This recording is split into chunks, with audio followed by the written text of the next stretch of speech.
our keynote speaker, Robert Scheer, as the editor-in-chief of editor-in-chief of Truthdig, Robert Scheer has built a reputation for strong social and political writing over his 30 years as a journalist. His columns appear in newspapers across the country, and his in-depth interviews have made headlines. He conducted the famous Playboy magazine interview in which Jimmy Carter confessed to the lust in his heart, and he went on to do many interviews for the Los Angeles Times with Richard Nixon, Ronald Reagan, Bill Clinton, and many other prominent political and cultural figures. Ladies and gentlemen, I give to you our keynote speaker, Robert Scheer. Look, I'm substituting for Chris Hedges, I gather, and I talked to him this morning, and he didn't tell me what to say. And but I realized when I got here, he would know even less than I do about the subject that I've been asked to talk about, which is basically how do you come together in Orange County and how do you organize. I was sentenced here for 10 years, for those of you who don't know. My wife was the editor of the LA Times in Orange County, up in Costa Mesa, and we lived in Seal Beach, Huntington Beach, Irvine. It was quite an experience. I was a room mother in Woodbridge Elementary School. I offended the other parents by not doing my own muffins, and all sorts of issues. And the one place in this country that I'm the least expert on is Orange County. However, I also believe that people have to figure these things out for themselves. And I do have some thoughts on this community, but I'm going to state them, and then I'll get on to larger issues. And the one thing that I feel is that any stereotyping of a community, any simplistic view, any sense of alienation is wrong. And I went back, I wrote a piece for the LA Times on the 100th anniversary of Orange County, which was in 1989. Are you aware that this was the 100th anniversary? Do you know anything about, well, okay, the reason for that, here we're in Santa Ana, there was a Christian communist by the name of Judge Towner, and he came out from the Oneida community. He would have been really at home in Occupy. This was what they call a Bible communist. He believed in free love. He was a pretty wild guy. And he came out here because nobody ever wanted to come to Orange County then. You know, couldn't grow anything. There wasn't water, you know. Until you had this enormous socialist investment in this county to make it habitable for Disneyland and for the aerospace industry and so forth. This was a place where people came from Pasadena every once in a while just to get to the water, in particular weeks in the summer and so forth. So Towner came at a time, you had others like that, the Flower Eaters of Placentia, all of these kind of alternative life people, experimental people came to Orange County, land was cheap. And Towner was a guy who knew how to lay out a city or something. So he laid out Santa Ana, and he was the first elected official in Orange County. And he was quite a great character. Let me just read what I wrote about Towner, so it'll give you the spirit of what I think about the county, and also why I think it's very exciting, actually, for all my jokes. This is what I wrote in the LA Times in '89. 100 years ago today, a bearded, one-eyed Civil War hero, erstwhile free love advocate, and Bible communist, boy, it's real hard to get this in the LA Times.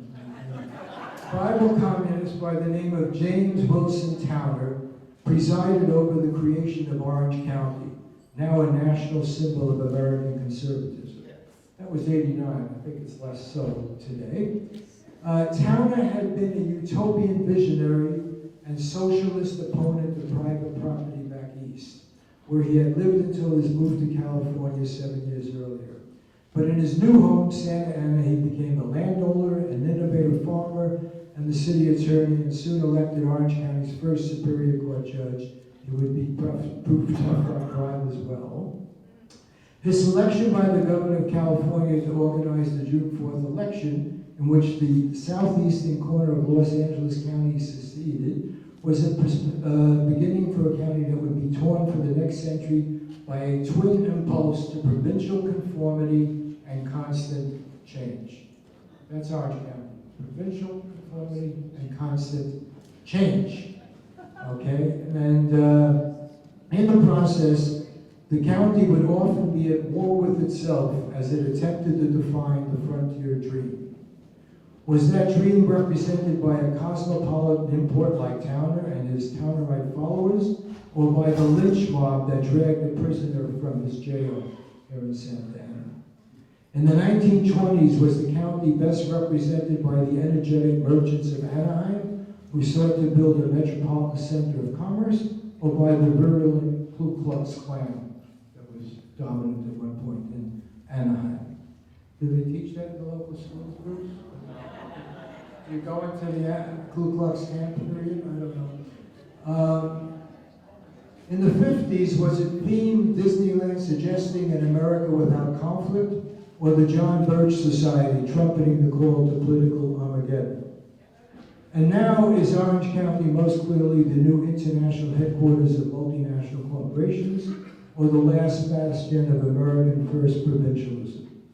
The journey from town is Orange County with its 13,000 rural residents to the exploding 2 million strong ex-urbanite center of today has not been a simple one, but there are some continuous and quirky lines to be followed. One is that the continual and massive change in the county's population base has resulted in a constant reinvention of myth and place. The result has been a political leadership fitfully connected to the passions of the moment rather than to local history. From its first days, the county has constantly redefined its history and standards in a way that no New England town, for example, would tolerate, and so forth. And this is sort of the theme that I want to get in. This is not just looking at the stats and so forth. We know this is not the Orange County of even 15 years ago. We look at the electoral results, we look at the Latino population, we look at the Asian population, we look at UC Irvine, and we know that this is not your grandfather's Orange County. And to my mind, it contains the conflicts that are engaging this country in a profound way and offers an incredible opportunity for education and political organizing. So I really wanted to spell that out in a few ways. First of all, just to reminisce a little bit about my own experience. I remember when I came down here and we were living, first time we moved into Irvine. Where is my wife? Did she cut out? Is she? No, Nara, would you stand up? People can ask you. Ms. Nara is a keynote.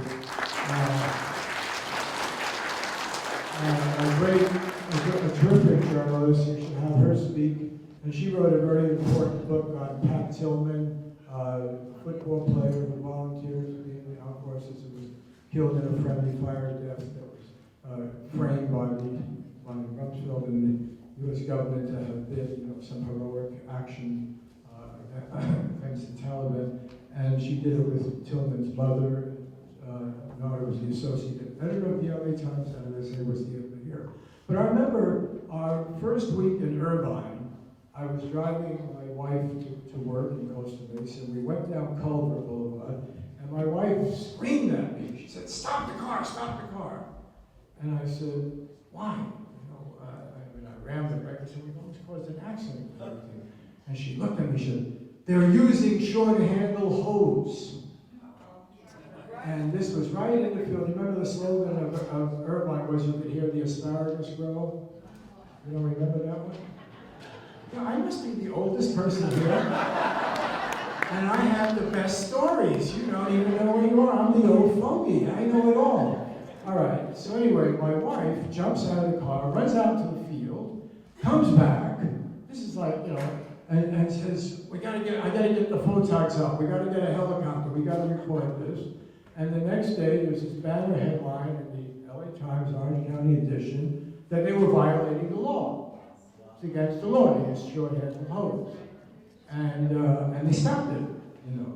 And I remember even that time, here was this idyllic community. Remember Irvine, Mission Viejo, they were formed. You know how they were formed? There was people sitting around Berkeley, and around the sociology department, planning department, and so forth. And they wanted to develop an alternative to suburban sprawl. And they thought, what would be better than to have people live and work in the same community? Sounded like a great idea, right? And so that's where we got Mission Viejo, we got Reston, Virginia, we got Columbia, Maryland, and we got Irvine.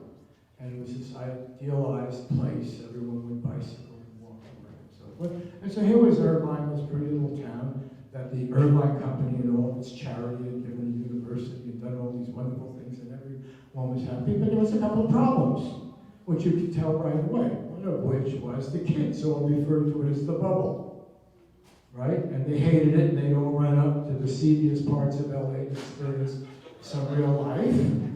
And another is that you had two Irvines, as you always had two Orange counties. You'd wake up in the morning and suddenly another population would mysteriously appear, and they would be clipping all the grass and the bushes. Where did they come from? Who are these people? You know, do they swim in our pools? You know, and that sort of thing. And so you realize, in fact, there was an exploited immigrant population that made the whole thing work. You know, but still you had this idealized view, and then you had this wonderful company called the Irvine Company that had done this wonderful thing creating the university, but then you realize that they had done that so they could sell all these houses and so forth, and then there were battles for the medical center. So there was always this reality, and there were always these contradictions. You wouldn't have the county if they not had enormous government spending. Yet the people who lived here during its conservative phase always pretended they were self-made. They never needed government. Government was only for poor people who lived in those areas. You know, and I remember one of my more shocking references, and I say, you know, even Newport Harbor was partially a WPA project. You know, okay, sorry.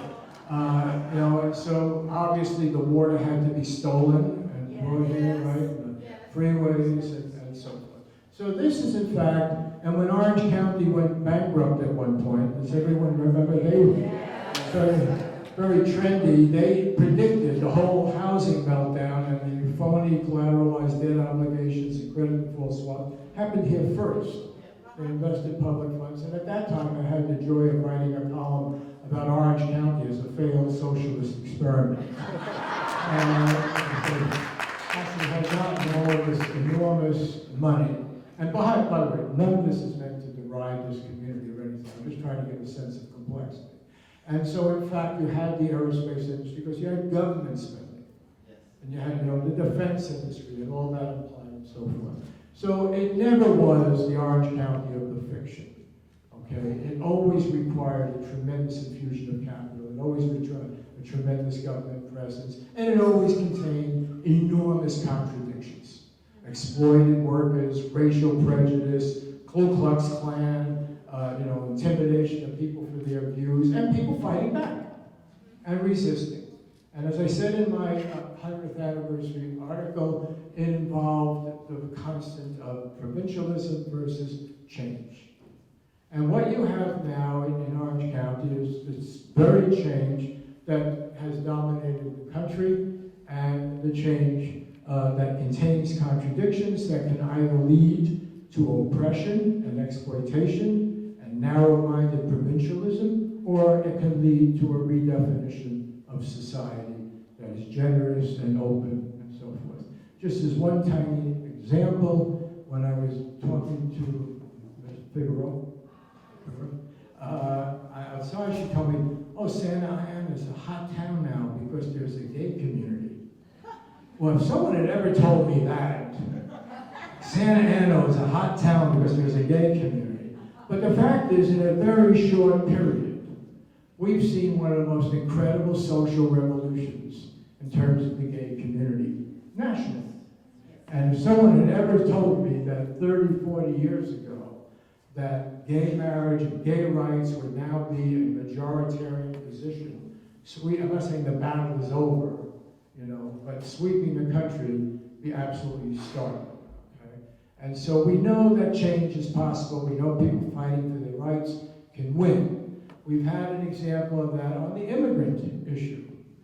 And we know now the big battle within the Republican Party is over the people who say that actually it's the leadership now. It just happened last week, the Republican leadership in Congress. The Senate has passed a fairly good immigrant reform bill. The House has resisted. Now the House leadership seems to be making an offer. Obviously, we're a long way from good bill, but the majority position in the Republican leadership, at least, is that if that party doesn't come to grips with the immigrant issue in a humane way, they're finished as a major party. Right. And that's because of demographics. And it's the demographics that obtain in this county, and in San Diego, in LA, and in Florida, and in Texas. And that there's a recognition in this country that, in fact, we are no longer this bastion of white racism and privilege, and that you have to do something different. And that doesn't mean the battle is over, but it gives a great opportunity for organizing. I remember my mother happened to die here in Orange County. She lived with us, and she had Parkinson's for a long time. And I remember my mother, who was a great woman, we're talking about organizing. My mother came from Russia after the Russian Revolution, because she was too radical for the Russian Revolution. So Lenin denounced her group, the Jewish Socialist Bund, and so my mother was one of the first to come here as a Jewish dissident, I guess. And my mother got arrested so many times the first months she was here that the lawyers always told her, you better not apply for citizenship, they'll just deport you. And so she had this rap sheet, for being a union organizer. Was a garment worker in New York until she was 65. And it's interesting because I now have my son married a young woman who came from Oaxaca. And so I've now entered a very large Oaxacan family in Los Angeles. And the parallels between that community and the community that I grew up in the Bronx, and all the people come from different places. I like to tease my wife, the Sicilian, and I said this on our radio show yesterday, everybody forgets the derogatory word for Italians, wops. Well, what did wops mean? Without papers. Without papers, yeah, and they were given amnesty. They were recognized, even under Ronald Reagan, the Irish, that were included in 1986, thanks to Ted Kennedy, were given amnesty, And so we've had these waves of immigrants. It's nothing new, and a recognition that these people are vital to your society, and that the humane thing to do is to recognize that legally, and just a sense of our history. But anyway, so my mother was in a different wave, and different people got into the country, and remember, we made it very difficult even for Jewish people to come in at the time when Hitler was in Germany and was turned away. So I remember my mother was in the hospital, and my mother, she had a green card, but somehow had lost the green card, and she was 88 years old, and we were there. And my mother, they asked her status and everything, and my mother got turned in.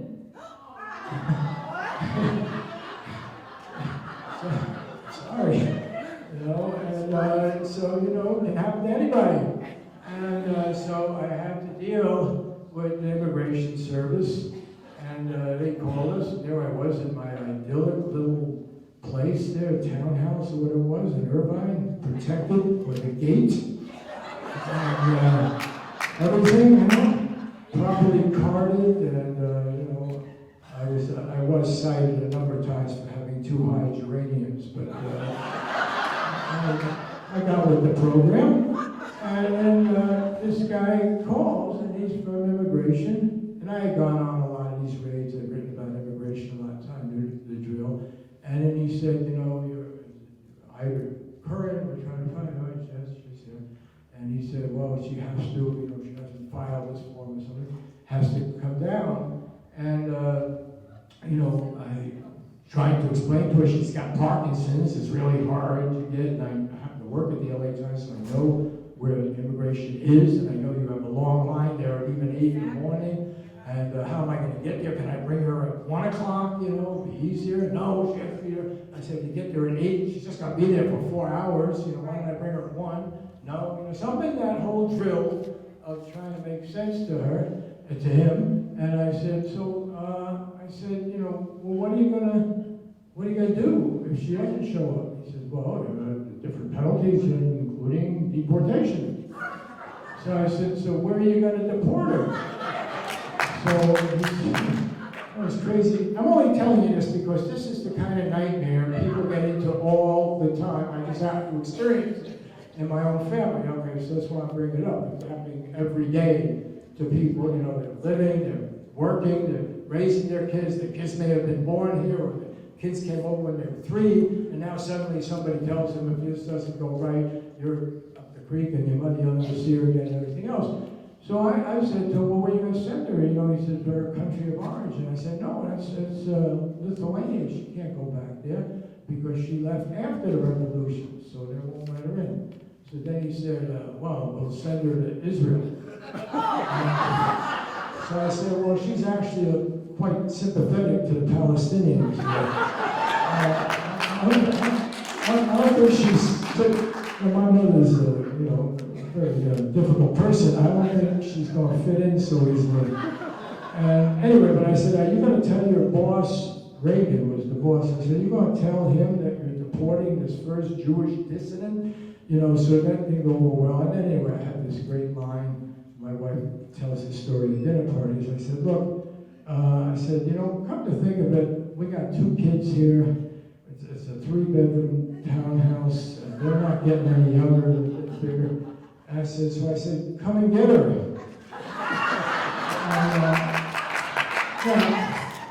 That's only a joke you can tell if you happen to be a reporter for the LA Times, if you know the law, if you have avenues, if you have legal defense, and so forth, and you know it's not going to happen. But it was like that.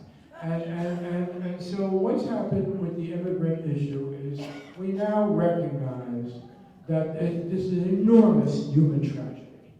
And to keep, 11, 12, 13 million people in this limbo, and not just these 11, 12, 13 million, but the other 20, 30, 40, 50 million people who are related, who are cousins, who are parents of kids born here, and so forth, that it can't go on. And that these people are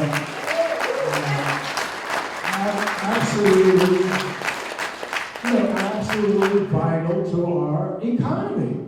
You know, who are we kidding? You know, I went out on those things. You go pick grapes. You know, you work in these jobs. And so that's one important issue. The other important issue which should be pointed out in relation to immigrants, and I'm bringing this up because I do think it's a very important area to organize around, is, you know, the whole argument always is, oh, lowering wages or something. Well, there's 2 answers to this that we really should consider. Just the other day, Harry Reid in the Senate said, no, he's not going to give fast track to trade agreements.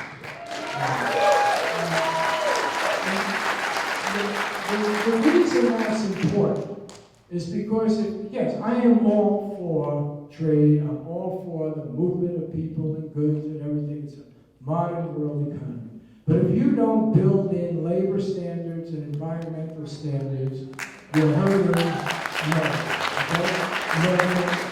workers.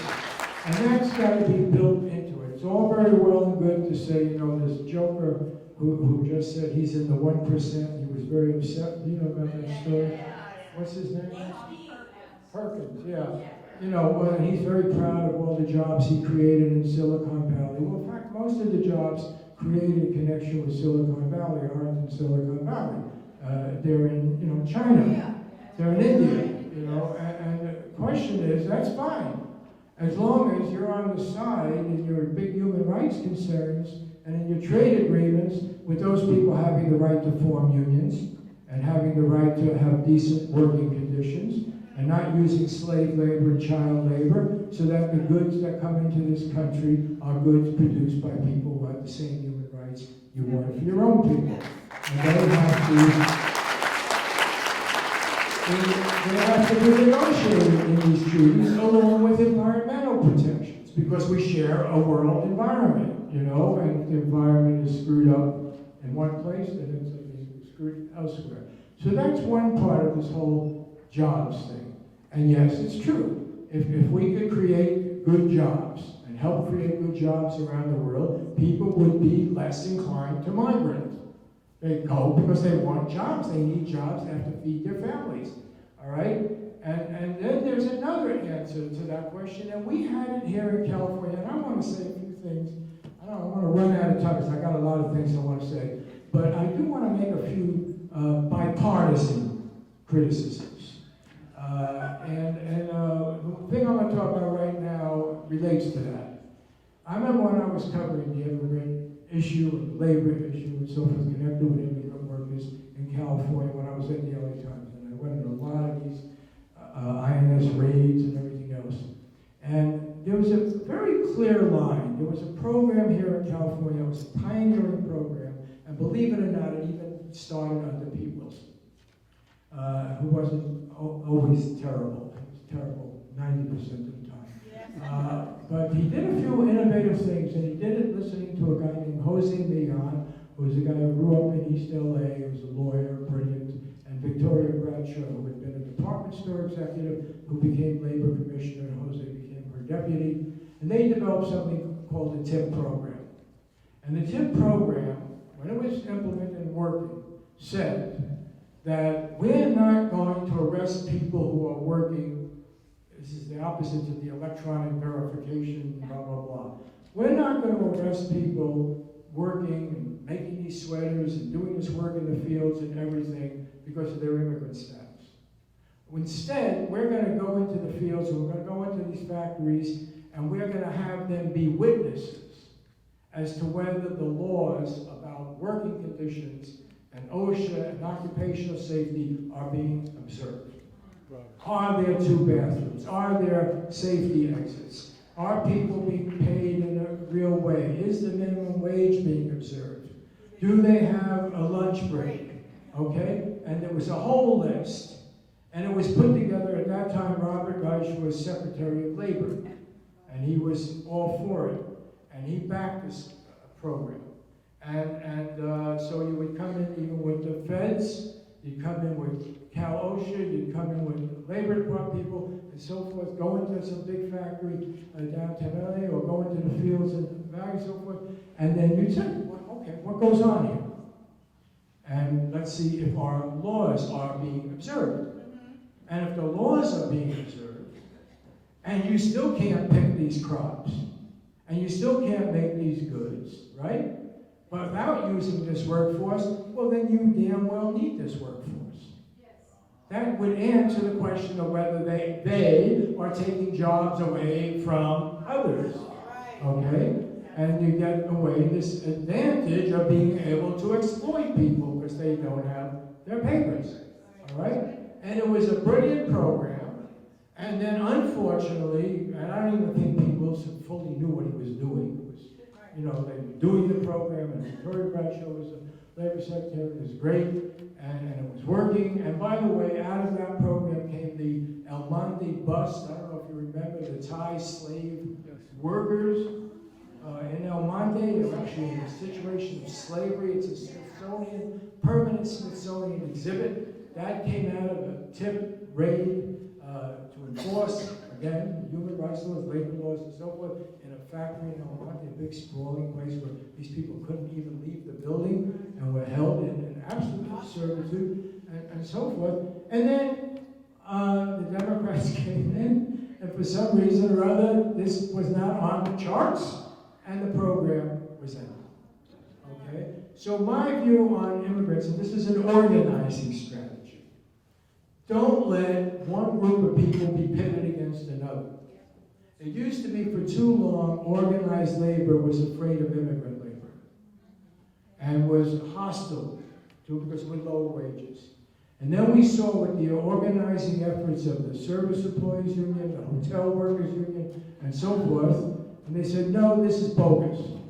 We need to organize workers wherever they are, whatever their status, it benefits all workers. And in fact, greatest growth in unions in this country outside of the government sector has been precisely in the service, hotel, restaurant, so forth sector. Okay? And so what I'm suggesting is that in terms of a modern problem, that we can move on and get a lot of traction because it's in the interest of most Americans, and they will recognize it, is immigration reform that gives people legal status so they can fight for their rights. That's the core.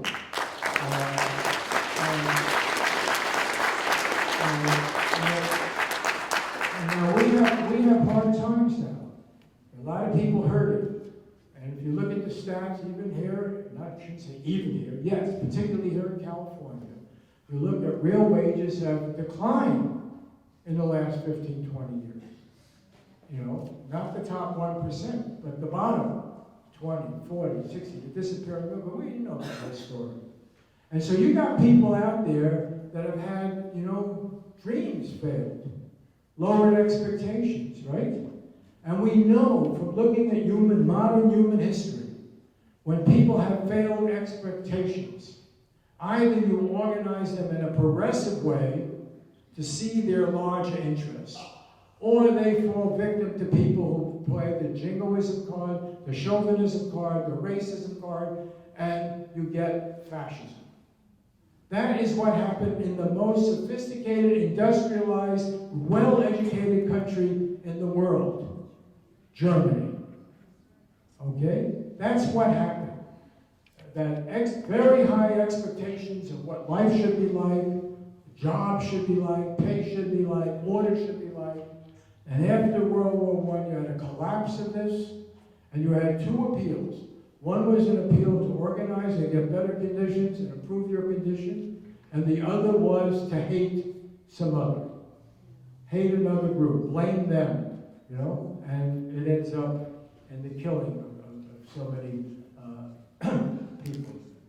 And so what we have to tell people in organizing is that the whole argument for legalization of the status of people who are here and are working is so they won't be exploited, and if they're not exploited and they get better wages, they're going to have more money to spend on your products, and then you're not going to undermine your wage structure. It's the simplest, clearest, most logical argument. And fortunately, we now have some real electoral muscle behind it, that it's an argument that even sellout politicians have to listen to. That's why we're going to make tremendous progress on this issue. Because there's a recognition, and this is why, just as I say, last week, the House Republican leadership starting to get on board. Now they still want to make a path to citizenship difficult.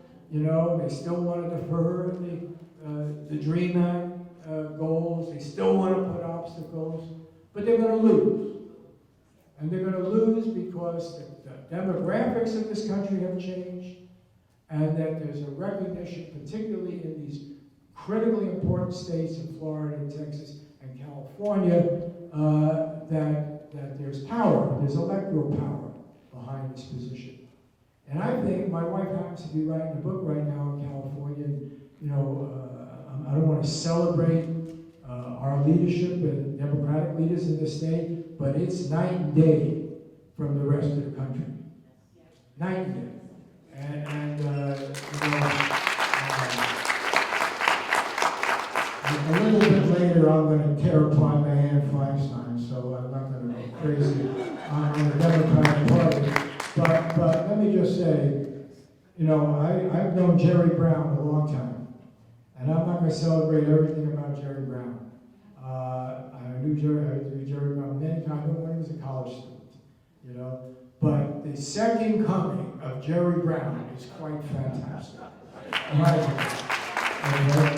And by that I mean it's a recognition, and that's what Prop 30 was about, that he fought for. It's a recognition that we have to have public schools, that they have to work, that they have to be funded, that we have to have an increase in the minimum wage, that we have to have immigrant rights, okay? And not because you want to be a do-gooder, but because the future of the Democrats is in that direction. And any Republican who doesn't understand that and looks at California is an idiot. Because what has happened, you know, people now talk about California as if it was always a deep blue state. This is the state that gave the country Richard Nixon and Ronald Reagan, for God's sake. What are we talking about? You know, California became deep blue and is thought to be a progressive bellwether precisely because Latinos got the vote. And by got the vote, I mean got inspired to vote. And here is a population, by the way, that people could have made appeals to racism. You know, it wasn't a done deal that brown people will vote for black people. That wasn't a done deal that the brown community would end up voting for Barack Obama in such high percentages. Okay? And it's not a done deal that a population that's largely influenced by a Catholic Church movement and other movements like that would join forces with people who favor gay rights and a woman's right to choice. And that has all happened because of incredible organizing in the state by people beginning with Dolores Huerta and others to show Latino people that their interests lies in a progressive vision rather than a narrow reactionary vision. Okay? So that's good. And I'm not saying it's simple, but it's dramatic. It's dramatic. You are sitting at the center of the most progressive political state in the country right now. Right. And it's really, we ought to learn those lessons. We ought to look at your congressional, I remember when Chris Cox was my congressman out here. Okay? Those Sanchez sisters look pretty good. You know, I think there's a tendency in meetings like this, I don't know you guys, so I can't speak for you. There's a tendency to be dispirited. But when I look at the situation here in California, I'm really quite excited. You know, and I mentioned, for instance, Prop 30 before. I thought that thing would be defeated. And it even got votes in the two richest areas we have, Marin County and now Silicon Valley. Because people recognize you gotta have schools that work, you gotta take care of people, you're not gonna have social stability. And that a progressive vision is also a practical vision. The other thing, the meanness derby, it doesn't work. And I think in California we show the move in this direction. Now let me, I know, how much time do I have left? 2 hours. Oh, okay. I want to get to a bigger theme here. And this is my big theme. For all of the failings of our founders, and trust me, I don't need all the lectures on the way out of the room of how bad they were, you know, ranging from owning slaves to everything else they did, and women and so forth. But the fact is, there's an incredible gift that we have in the heart of that political heritage wrapped up in our Constitution. It's an incredible heritage. And I just like to remind people of what that is when we talk about organizing. And at the heart of it is that democracy doesn't mean anything if you don't have an informed public. Period. It's a con job, it's a game, it's a hustle. It's those poor women holding up their fingers with disdain, saying, I voted for the person my tribal chieftain told me to vote for. At the heart of our system is the notion that we should be enfranchised with the vote, and yes, it had to be expanded, we know that, at the heart of it, and that there are certain rights that those voters have to have for that vote to mean anything. And that's why you have the limits on power in our society, the division of power, and that's why you have the protections of our amendments. The First Amendment and the Fourth in particular in terms of what I want to talk about. It's absolutely critical to understand that. Otherwise, this thing called democracy representative is a charade. And right now, we are in a crisis time in terms of our political culture. And let me just stress that a little bit and then try to get through it. Okay. We have gradually over the years become a society, of course, that the founders never could have imagined. Some of that is good. I like indoor plumbing, okay? I'm not against all progress, and I grew up, as I said, in the Bronx, and I can even take congestion and so forth, you know? But the reality of scale was critical to their thinking. The reason that they favored keeping it local, feared the federal government, was precisely so that you could be informed. You could be wise. You would know what you're talking about. Should the road go down that way? Should the water be diverted? So forth and so on. You could become expert on it.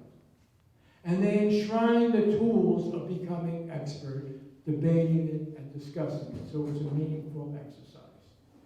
You know, and the free press, for example, that was enshrined, and this goes really to the heart of the whole Occupy movement.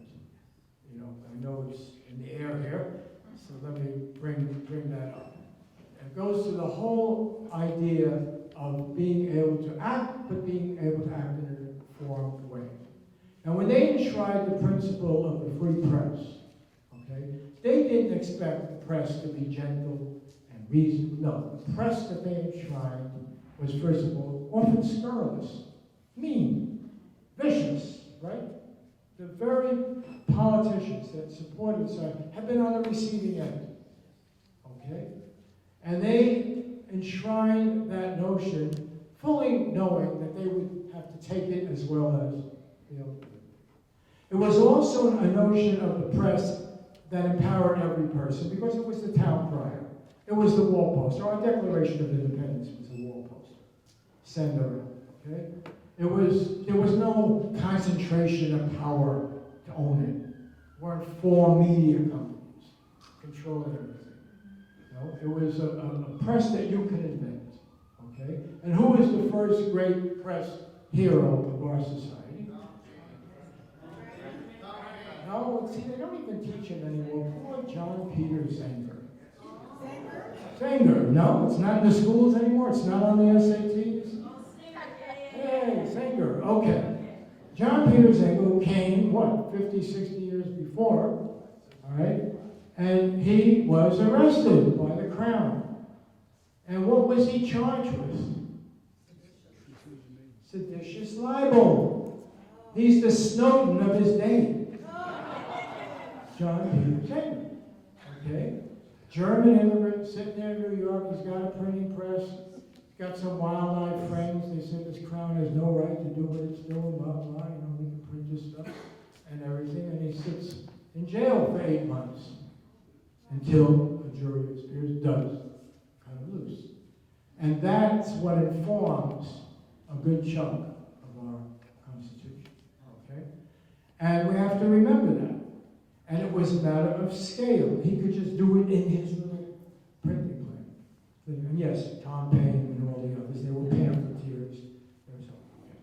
Now, I would argue in this connection that the internet, if it is preserved, if it is kept neutral, if it is not done with all the arguments, if it is not subverted by the NSA, if it is not used as simply a commercial data mining tool, if it is a place that people can trust, the internet gives us this modern, great opportunity to recreate the world of the founders.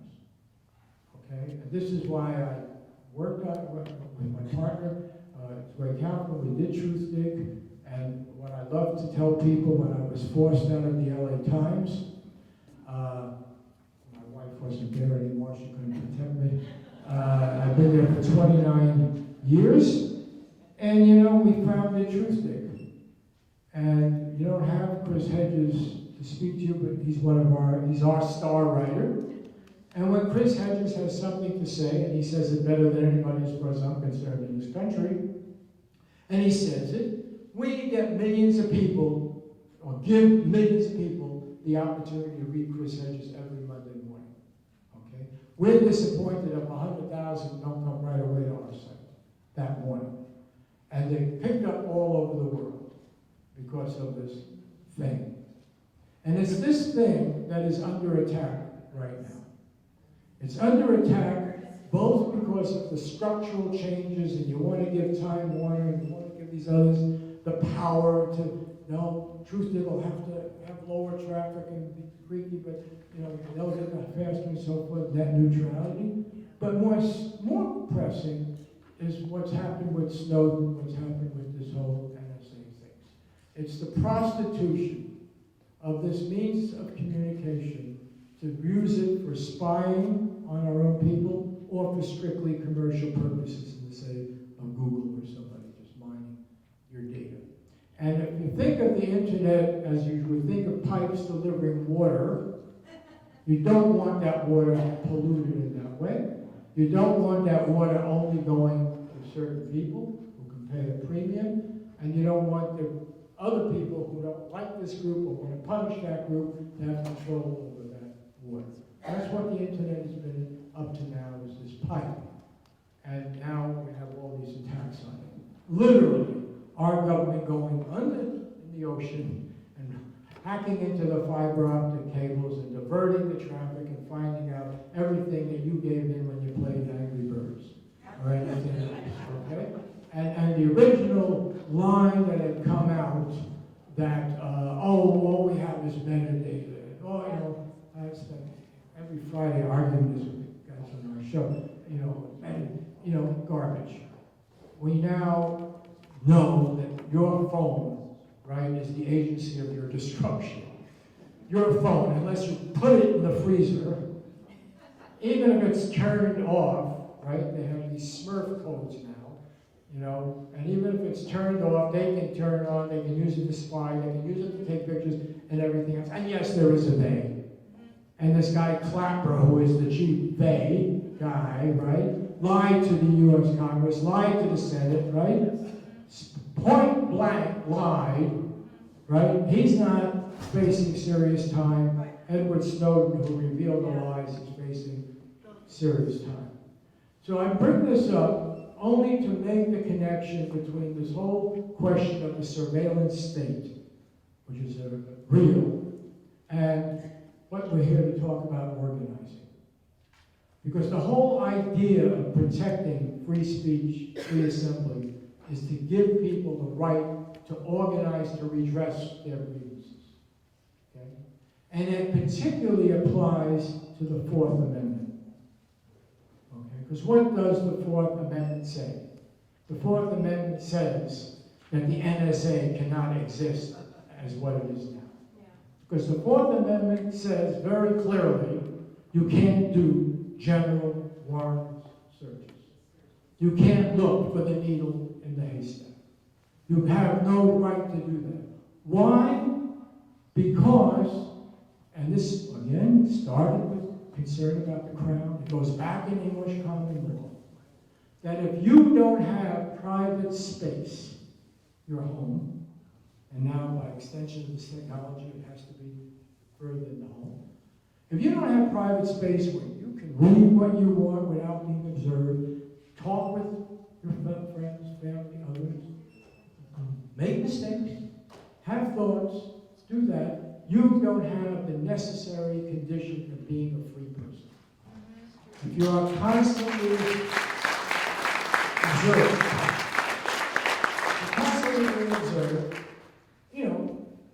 you don't have it. And what we have now is a totalitarian leader's wet dream. Okay? Absolutely. I mean, I've been in overtly totalitarian countries. There still has to be an agent on some corner. Somebody still had to tap into the phone. Somebody had to be listening.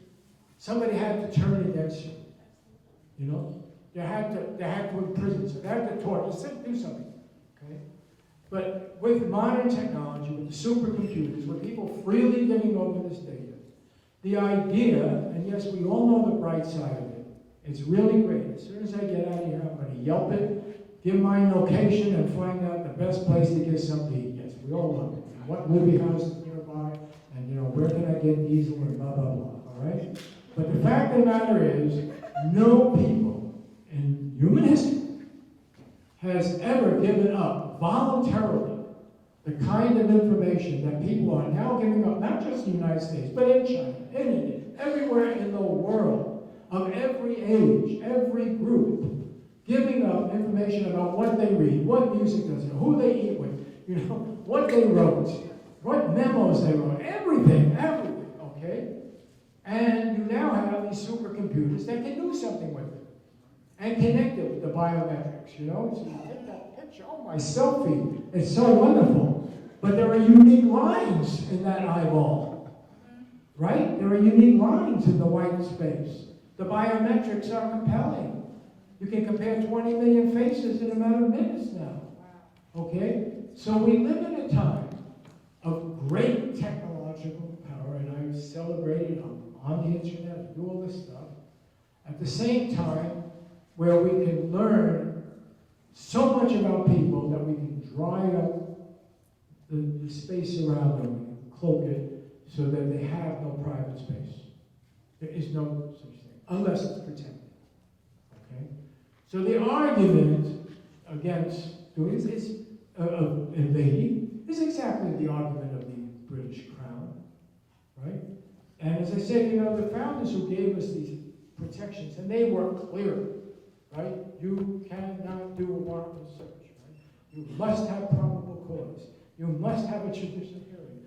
Now also make no law abridging freedom of speech. The right of the people. Imagine when Occupy was destroyed. How many times did you even hear anybody mention the right of the people to peacefully assemble to redress grievances? With someone like it doesn't exist. You're some kind of weirdo for bringing it up. The most basic right, okay? And the internet has been one place where people can assemble, can have chat rooms and so forth. But it doesn't mean anything if it can be spied on at will, if there are no restraints, and so forth. So then everybody says, well, these are different times. That is most insidious argument. The people who gave us this tradition of limited government, and by the way, this is an argument you can take to conservative friends here in Orange County, and people who call themselves libertarians.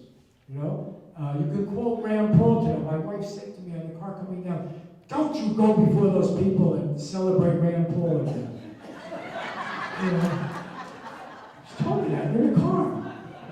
I should have left her home. I said, I'll celebrate Rand Paul if I want.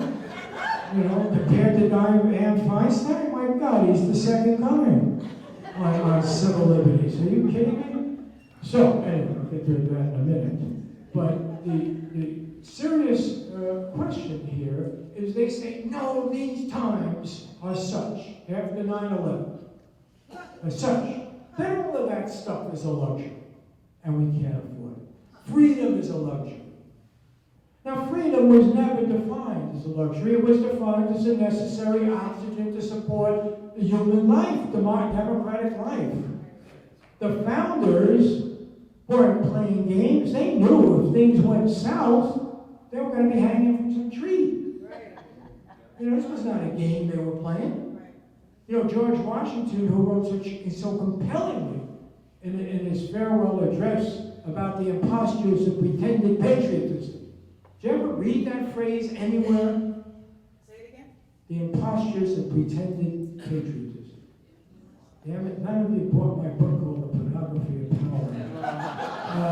It's right there on the first page. But anyway, in his farewell address, like Eisenhower warning about the military-industrial complex. And George Washington knew that things could go very bad, not only for him, but for his extended family. You guys knew they were at risk.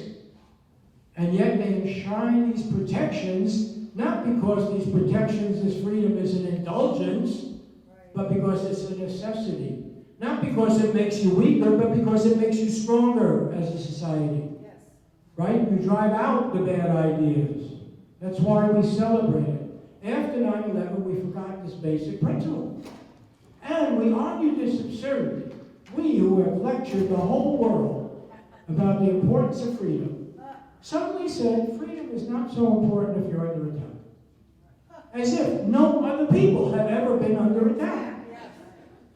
I mean, really, how can you tell Chinese communists, for instance, hey, You should have freedom. We can't quite have that much yet, right at the moment. But you don't know what it's like to be attacked by, right? These 19 guys who we gave passports to, from our ally in Saudi Arabia. No, you didn't experience Western imperialism. You're going to cut me off right now? I don't want to be rude. I just, get going. Okay. You didn't experience any of the problems.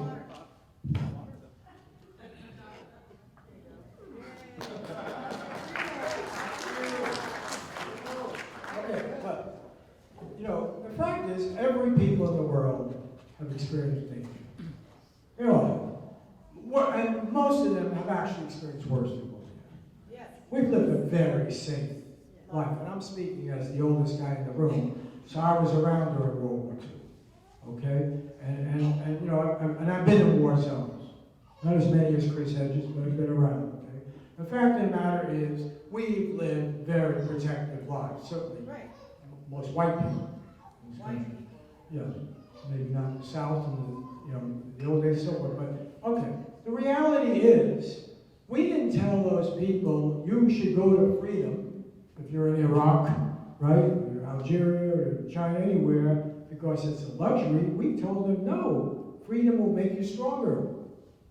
It'll give you a basis for withstanding error, exposing dictators, challenging. This is the way you get at the truth. This is why we believe in it. After 9/11, we threw that out. We can't afford that stuff anymore. Okay? And we're saying this to people around the world, as in Germany and Japan during World War II, when they had every major city destroyed. Not even bringing up dropping a fat man, a little boy on them. We're talking about people who've had ethnic cleansing, and all the horrors that go on in people's lives, just daily life in whole chunks of Mexico right now, crime and everything else. And there was something we said, the rule of law doesn't mean a damn thing. It's a luxury, we can't have it right now. Maybe we'll come back to it someday. And that's really what this whole surveillance state argument is all about. And then, in that climate, the facts don't matter. The New American Foundation, for instance, and this was reinforced by the President's own select commission on changing or dealing with the privacy issues, they had an exhaustive study. And they went and said, where does this collection of data help? And they went through every single case of somebody accused of having plotted a terrorist act. Okay? Everyone. And they found one possible case of a taxi driver in San Diego who may have given an $8,000 contribution to an organization in Somalia that may be connected with Al-Qaeda. That's it. None of the other cases of people arrested, caught, including 9/11, but none of the others were aided in any way by this collection of metadata, by this surveillance, by this looking for the needle in the haystack. But the facts don't matter. People don't pay attention to it.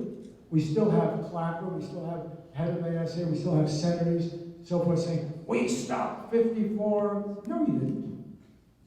Facts don't matter, And the reality is, even in the case of that taxi driver, it turns out they didn't act on it. The FBI only began checking this guy out 2 months later. There was no sense of urgency. So even on its face, that danger, okay, and every society has danger. There will always be terrorism. Every society in the world, just watch the Olympics now in Russia, okay, and the fear they have. Every society. There will always be desperate people. There will always be extreme acts, and so forth. The question is, does examining these situations make you stronger or weaker? And I want to say one last thing on that. And don't head for the exits. I'm not a 9/11 truther or something, but it is infuriating to me as someone who has tried to find out what 9/11 was all about. That, one, we have not had a single public trial of the people who can help us understand in a court of law who they were and what they were doing. Who was Khalid Sheikh Mohammed, the so-called mastermind? Where did he come from? He went to a Christian school in North Carolina. You know, there's no record he hated our way of life. You know, there's no evidence of that. What caused him to go this way? Who were the four who came from Hamburg? Turns out, by the 9/11 Commission report, they were on a train where they met this guy who's connected with Al Qaeda. They wanted to go to Chechnya to kill Russians, right? Or fight Russians in Chechnya. They weren't interested in attacking us because they don't like our freedom. On the train, and then they go and they find out, well, we can't get to Chechnya. It's too hard now. You know, so get involved with these people doing the play. This is the 9/11 Commission narrative. And who are the 15 Saudis? How did they get their papers? Right? What was their relation to Saudi society, where most of the money came for the terrorism? Okay? I don't have the answer to this. All I have is in the 9/11 Commission report. I believe it's page 142, probably off by a few. There's a disclaimer. And the disclaimer says, and by the way, these are the people at the highest level of clearance, very highly regarded in the U.S. government. They say, we were not able to interview the key witnesses, meaning the people in Guantanamo. We were not allowed to interview. We were allowed to submit questions, but we were not allowed to talk to the people who submitted those questions. We were not allowed to get this. I said disclaimer in the official 9/11 Commission report. So here is this thing that has caused the transformation of our country, the 9/11 attack. And we do not, as a citizenry, or even most of our elected officials on the highest level, have access to how did this thing happen? What, what is the history behind it? What was Bin Laden doing in Afghanistan? Right? What did that have to do with the brilliant ploy of taking on the Soviets and going back into the Carter administration? What did it have to do with the whole messing around in other people's history? So even when we talk about, yes, there are real dangers in this world, when it comes to analyzing them and what can we learn from them and how can we make ourselves safer and what are the smart things to do and what should your policy be on giving people from Saudi Arabia, visas, and how well does that government really check it out and whose side are they on anyway, and all those other questions. We don't answer those questions. We don't do a thorough examination. No, we say, let's surrender the freedom of the American people to inquire. It's an absolutely absurd exercise. Okay, now, I'm going to end on this by saying why this is all important. And it's a general question. And I wrote it down, but I probably have to paraphrase it instead. Yes. This is what I wanted to make my whole talk. So it's a little late, but I'll get to it. Okay. The key issue is the public's need, and therefore its right to know. The two are connected. The public's need and the right to know, okay, in order to have a democracy. Okay. Now, my argument is that on just about every major question, we're kept in the dark. And I only want to end by giving you the foreign policy one. In my life as a journalist, and they always mention I interviewed Carter about lust in his heart. Well, I also interviewed Nixon, I interviewed Reagan, and I interviewed Bill Clinton, and I interviewed George H. Bush. I've interviewed a lot of people, okay? So I've been lied to by the best of them.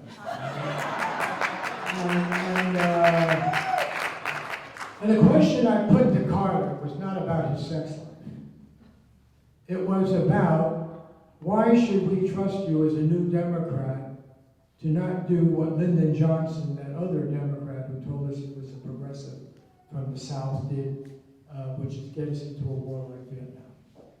And Jimmy Carter then gave a terrific answer, which the media ignored, because they got all involved with the lust in the heart stuff, which was really a very sensible use of scripture. Right? I mean, there was nothing really provocative or unusual about it. But anyway, what he said was, I would never lie to the American people the way Lyndon Johnson did. And that was a really powerful statement. So much so that when the interview came out, I happened to be on the plane on the press on his plane, Lady Bird Johnson would not meet with him in Dallas when we landed. It was a big brouhaha, and then the sex thing came over. But it is my experience in my life that I have been lied to about every important event of foreign policy. Right down the line. Okay? And I can take you chapter and verse if you want to invite me back to your next gathering. But I mean, I've certainly written a lot about it. And it's astounding. You know, I'll just give you one little example, the Gulf of Tonkin incident, the second Gulf of Tonkin, which was the excuse for extending the war to North Vietnam. We got Johnson, his declaration of war, which was the Gulf of Tonkin resolution. Senator Fulbright, the head of the Foreign Relations Committee, said if he knew the facts, he never would have voted for that. And it didn't happen. Didn't happen, and we didn't find out for 20 years. Right. And then we found out. And I remember going to see Captain Herrick, the captain of the ship in Santa Fe, to show him these documents. I was writing for the LA Times, and he was shocked. He hadn't seen it. And so we've been lied to about so much. The overthrow of Mossadegh. I could go through the whole list, okay? So in foreign policy, it's just a mockery to think that our national debates about foreign policy ever have a significant core. They just don't. They simply don't. In fact, right now, about what we should do about Syria. You know, who are the good guys and who are the bad guys? And how come the guys we were told were the good guys about 8 weeks ago turn out to be involved with Al-Qaeda, which is the whole reason for destroying the freedom of the American people? I mean, it's bizarre, and I go through the whole list, but I want to quickly shift. So we know that about foreign policy. Let's take the economy, and I want to end with this, because the economy is the big issue. Okay, and we think, at least with the economy, we know what's going on, right? My experience as a journalist is we don't, and I'm just going to be very clear, specific about this, because I'm sure none of you read my book, The Great American Stick-Up. How many people read The Great American? Just KPFK and 2 others. KPFK, a guy in the back, and my immediate family and friends over there. And you signed it for me. A terrific book, by the way, which Henry Waxman is a guy I respect an awful lot, and unfortunately he's retiring. He's been a good congressman, and he gave me a blurb for my book. And I was really impressed, and here was a guy who really knew a lot about what was going on in Congress. And I met Henry at the restaurant back on the beach up in Santa Monica, and I gave him the book. I said, I like a blurb, I've known it for a long time. He read the book, and he gave me a blurb. And I was really sad, I don't have it in front of me, but he said something to the effect that what I showed is that under both Presidents Reagan and Clinton, the banks have been served and the American people's interest has been ignored by the radical deregulation of the economy. Okay? And so the whole crisis that we've been dealing with the housing meltdown, you know, and we've seen it, the statistics are appalling. Pew Study Center, among Latinos, there's been a 60% decline in worth, not annual income, total worth that you accumulate your whole life. African American community close to 60%. I mean, it's alarming, the income redistribution that's gone the other direction, reversal of the gains of the civil rights movement, destruction of the economy. And you look at how did this thing happen? Okay, that's a question that George W. Bush put to Hank Paulson. Remember Hank Paulson, one of the guys who came from Goldman Sachs, just like Robert Rubin. You know, Democrats, Republicans, they have nowhere else to go but Goldman Sachs.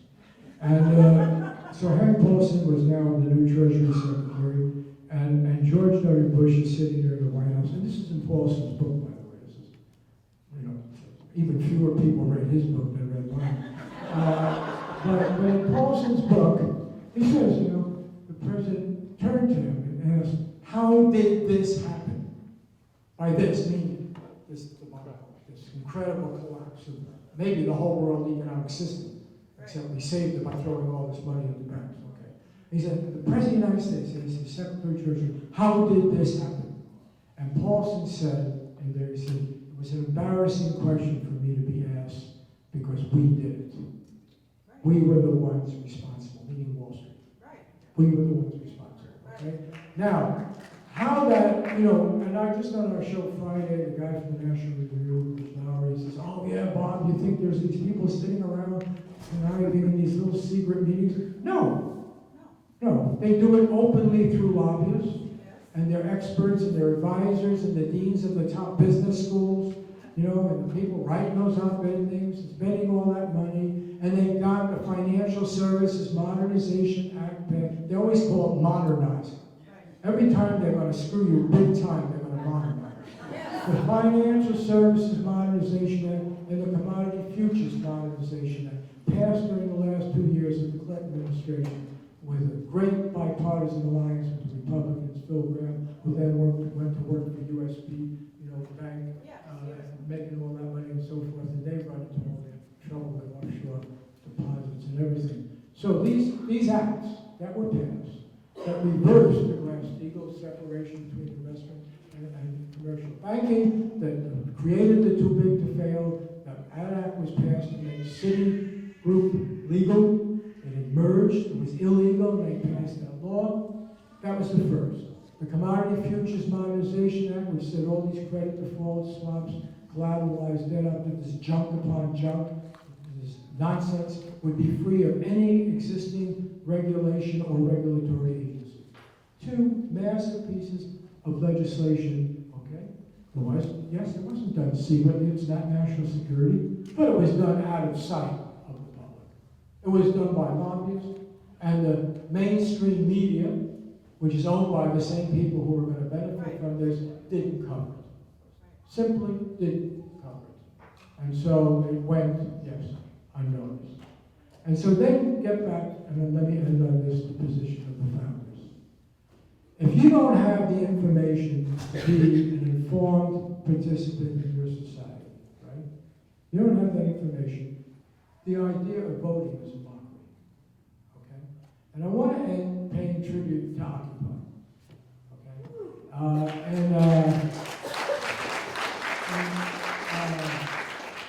I want to do that because for my money, this was the most, I can't say effective because unfortunately the result has been that the Federal Reserve still gives $75 billion a month to the banks to buy the junk off their books, still provides them with zero interest money, still keeps them whole, and people are still suffering. So I can't say successful in that, because it's crushed. But I will say it's the most important educational movement I've seen since the heyday of the Civil Rights Movement. And by that I mean, and I want to make this clear because sometimes we get discouraged by what we do. And when it fails, and say, oh, what was that all about? But when I went to graduate school at Berkeley in economics, if you brought up income inequality, you were considered some kind of hopeless, old-fashioned Marxist. You were, come on, And there were a few people, Michael Harrington and Gabriel Coco and C. Wright Mills, that talked about income inequality. But the consensus was, until Occupy, the consensus was America had solved this problem. People easily moved from the lowest 20% to the highest 20%, back down in their retirement years, and it's not a real issue. Okay? And this was continued during a period of 3 decades in which the problem was exacerbated to the breaking point. The statistics are, as you know, stunning. Okay? And yet, the academic, you've all seen Inside Job, hopefully, with the documentary. You know the interview at the end, the interviews at the end with Tyson and with the guy from Columbia, all these big deans in the business schools who were in on this. When long-term capital, the first sign of it, when they went bankrupt, there were 2 Nobel Prize winners in economics on their board. These people are professional liars, you know, they're con artists. And so here was this incredible rot at the heart of the American system. A denial of the de Tocqueville dream, right? The expanding middle class. You know, being shriveled. The facts were clear. And instead of dealing with those issues, in the last years of the Clinton administration, you had a case where they passed these laws, that allowed it to go crazy in the inequality area under George W. Bush and continued up into this crisis. Instead of dealing with it, no, let's open the floodgates and go all the way. Let's have total irresponsibility, radical deregulation, and so forth. And they were able to do it because their activities are not observed in any serious systemic way. And if not for this popular revolt, right, of Occupy, this was unknown. And suddenly it was put front and center, right? The 1%. Front and center, which is now, I think, an indelible part of our national debate. People can't deny it, the president talks about it, and so forth. And the sad thing is, and yet it's very educational, what happened to Occupy. I went down in Los Angeles the night they crushed Occupy. It was startling to me. Now, I'd had, my wife will correct me, but I believe I had just had open heart surgery or something. Is that true? I can't remember. I've had it done a couple of times lately, but my memory is, my daughter-in-law said, no, you gotta go to sleep. She said, I think they're just making a movie. Because when you live, you know, downtown LA, it's helicopter, you know, they're making a movie, so forth. But anyway, I woke up, it was now 3:30, 4 o'clock, and see the stuff's still going on. My daughter-in-law gone to sleep, so I go down there, and I see, oh, they're crushing this, they're crushing it, okay? And I had this idiotic idea, I drove there once, and I parked, and then I'll go see it, and you can't stand there, you can't stand there. You would think, you know, some incredible riot had happened, right? And so then I had this idea, you know, you get crazy sometimes, 4 in the morning, that I saw, you know, life was coming back to downtown. I thought, I know the mayor, Tony over here, of course, I've known him for years. I said, I bet he hasn't read my book. And I don't do drugs and I don't drink, so it's an hallucination. Maybe it's the result of the open heart surgery, I don't know. So I go get my car. Well, my car is parked around 6, you know, in Main Street. I don't know, you've been downtown, right? You know that made whatever disruption there was near City Hall seem pristine, right? People picking up their garbage, cleaning everything. Yeah, compared to the normal life of much of downtown LA, where people are living on the streets all over the place, right? You know, okay. So I'm out there with people, you know, at 4 in the morning, but they're very disorderly lives and everything. And I said, no, I'm sorry, I don't have any change. I'm trying to get my book out of the trunk of my car. And I can't talk to you now, I gotta go see the mayor. And so I get my book, and, you know, a little bit of theater in my own mind, I guess, sort of make a good lead for my column, giving the mayor. So I go back, and I stand in line outside of City Hall with people going into work. And they're going into the state building, they're going into the federal building, they're coming to work now. And I realized these people have been protected from our economic crisis. They're nice people. They probably vote for the same people I vote for. But the fact is they haven't experienced in their own job, maybe their family has, what many people have been going through. You know, and their life work, and they're all annoyed. They're annoyed that things were disrupted. They were annoyed by Occupy. I can't speak for everyone, but I'm in this line. And they're annoyed by this peaceful assembly. It's disorderly. They're not annoyed by what's going on in the homeless community, because that's out of sight, out of mind. What made Occupy important was that it was visible, because it was at City Hall. And I also went to the one in Oakland, all right? City Hall. So I get up to, but then, you know, every once in a while, if you've ever saw that movie Dog Day Afternoon, you start to think you're a crazy person, right? So I realize when I'm being frisked down and I've got this book in my hand, and no, they're not going to let me see the mayor, it's probably time to go home and sleep it off.